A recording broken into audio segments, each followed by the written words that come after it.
welcome! This is going to be my reading wrap-up for the week between September 17th and 23rd, and that was also the week when the read-a-thon I Suck At ReadAThons happened, and that was specifically between Monday and Friday. So without further ado, let's just get on with it.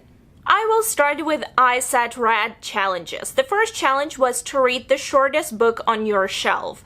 And initially I intended to read, like I mentioned in my TBR and also my midweek check-in video that I'm going to link down below, I thought that I would get issue number 3 of Ceremony by Sophie Carlin. However, it still has not arrived. I'm really surprised because it's been, what, a month? But it's been shipped from Australia, so I guess I'll just have to wait for it. But that would have been the shortest book on my shelf, but because I didn't have it, I had to go with something else. And for that challenge, I picked Yerma by Federica Garcia Lorca, whom I unfortunately keep calling Gabriel Garcia Lorca. I'm sorry. So this is the play, part of 4 major plays by Lorca. Yerma is obviously one of his shortest works. In this book, it's about 50 pages long, and I read it almost in one go. I read it on the same day and finished it on the same day that I went to see it broadcasted by National Theatre at Cineplex, and I absolutely loved it. I really enjoyed it. It was not an easy play to watch, but I really enjoyed it. However, when I was reading the text, just because the play is set in rural Spain and I believe at the beginning of the century, or at least it feels like it, because the whole plot is about a woman, a married woman by the name of Yerma, and Yerma means barren in Spanish.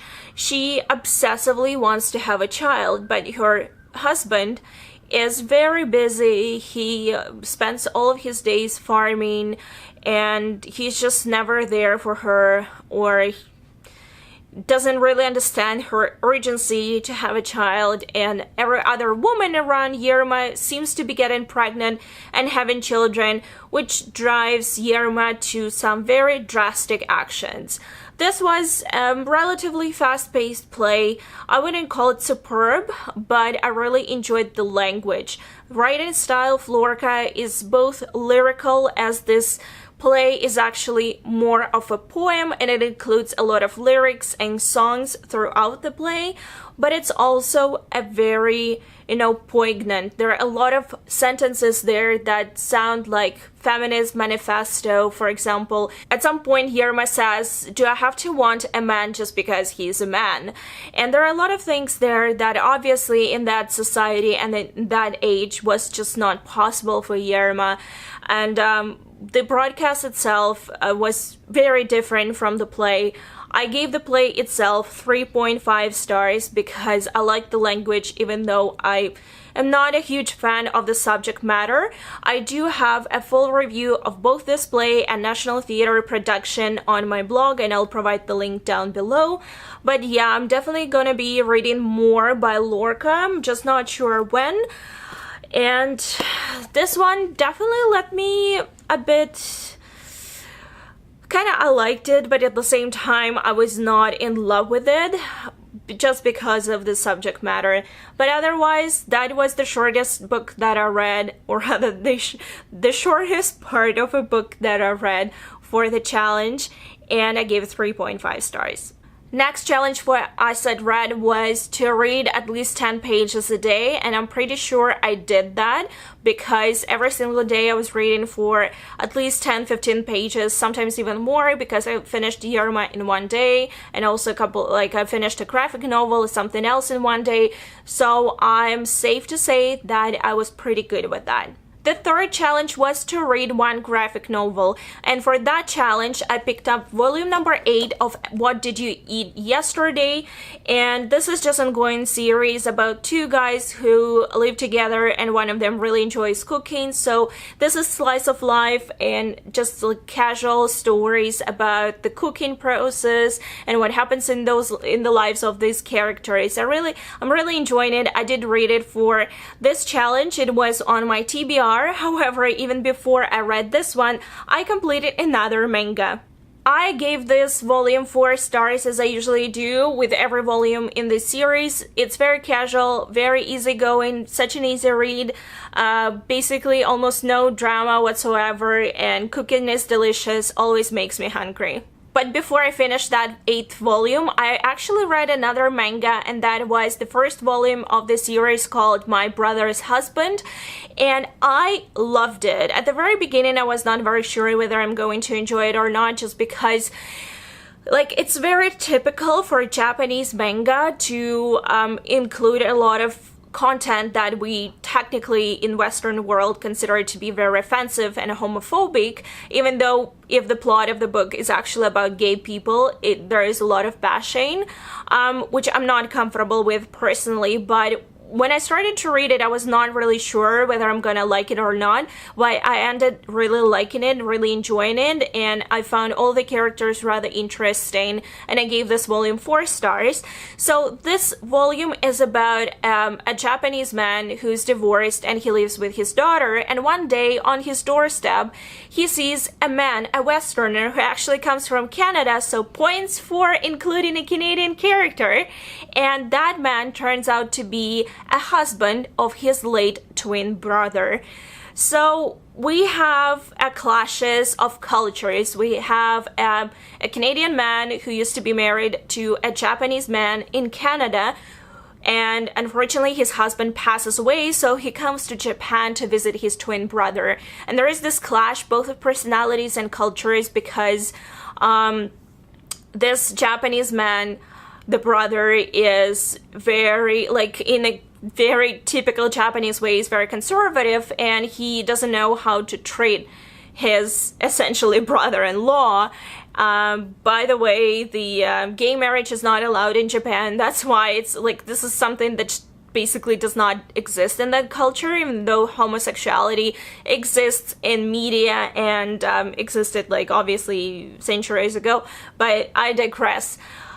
This story is very, it's both funny and touching. There is also a strong presence of a young daughter of this man who, as any child, starts asking a lot of questions about, oh, why this man is here? Who is he? Why is he talking about, my uncle? Or what is happening? And what do you mean he's gay? Why does he have a beard? Why is he so hairy? Or why does he like this? Or why does he like that? What do people eat in Canada? So there is a lot of cultural elements in this manga, and it's also very, realistic in many ways. It's not hearts and whatever unicorns or something like this. It's more realistic, but it's also very funny, and I did enjoy it. However, I looked online to research whether we had other volumes available, and unfortunately my library does not have any of the volumes. I did pick this one up from Overdrive, so it means that there is an electronic version of this manga. However, I was just not able to find it anywhere. I couldn't find it on Kindle for some reason. I don't see any information about volume number 2 or 3, because the story just obviously ends with a cliffhanger. I really want to read more. It just feels as if it's an ongoing series or something like this, and this is the first volume that was translated into English. Wow, I don't know how I feel about it. It left me hanging there. But I read this graphic novel, gave it 4 stars. Highly recommend for you to check it out, because it's pretty cool and also adorable, and also there's a lot of culture and all of that stuff in there. And that was also a second graphic novel that I completed for that challenge, to read 1 graphic novel. The 4th challenge for ISATRAT was to read 1 book, and I'm safe to say that I completed the challenge because I read 2 manga volumes. I read 1 play from a collection of plays, and I actually read another book, but I have a feeling as if I might have finished it before the official start of the ISATRAT, but I'll still going to count that. And that book was His American Detective by Summer Devon. That is one of those Kindle purchases that I randomly sometimes do, or whenever I get a notification from BookBub and see that there is a discount or there is a sale or something going on, or maybe something is for free and something catches my eye. So I went and purchased this book. It was more like a palette cleanser between other books that I was reading, and this falls into both Victorian mystery, Victorian detective, and gay romance genre. I gave his American Detective 3.5 stars. I rather enjoyed the plot, and I felt that the plot was actually that was driving the story, and I do appreciate when there are certain books within romance genre actually do have an actual plot. I have a lot of problem with romance genre. It's not exactly my cup of tea. I struggle when there is a lot of romance but there is no plot. But this book did have a lot of plot, and there was an actual mystery and an actual detective storyline happening there, but it took me a while to get into the writing style. I think it's just because the writer was attempting to recreate a Victorian English writing style, and since I actually recently was reading another Victorian England mystery book, which was written actually in Victorian England times, and the language was very similar, so I want to give kudos to the author for trying to recreate that style. But just because of that, it took me a while to get into the book, since I had a feeling as if there was a lot of action but not enough description, or just there was like the writing was a bit jumpy. But I did enjoy it, and I found that the characters were kind of interesting and the storyline was interesting. So yeah, I give it 3.5 stars. This is the first book in the series, so we will probably be getting more. It was recently released. I think it's a new release. I'm not sure if the author has any more books in other series. I honestly have not checked, but I will kind of keep an eye on this series because I'm interested to see how it's gonna develop. But otherwise, yeah, that was another book that I read for the challenge to read one book during ISATRAT. And the last challenge was to read for at least 20 minutes a day. I have a feeling as if I might have failed this challenge, because I'm pretty sure that one of the days on that week I could read only for about 10 minutes. I couldn't read for the full 20 minutes because I was just, reading small bits here and there. I'm a very fast reader, so I'm pretty sure that I read 10 pages a day, but I'm not sure if I read for 20 minutes per se. But nevertheless, even if it's just 4 challenges out of 5, I think I did pretty well. And especially seeing that this is I Suck at ReadAthons read-a-thon, and I do suck at read-a-thons, so you should have seen this coming, I guess. Well, this is it, guys. I'll provide all the links down below to all of my reviews and also Goodreads pages. Please let me know if you read any of the books or at least heard of them and what you're currently reading. My next video will be a read and wrap up for 2 weeks because I have some books that I need to read and review, and yeah. Thank you so much for watching, and I'll see you very soon. Bye!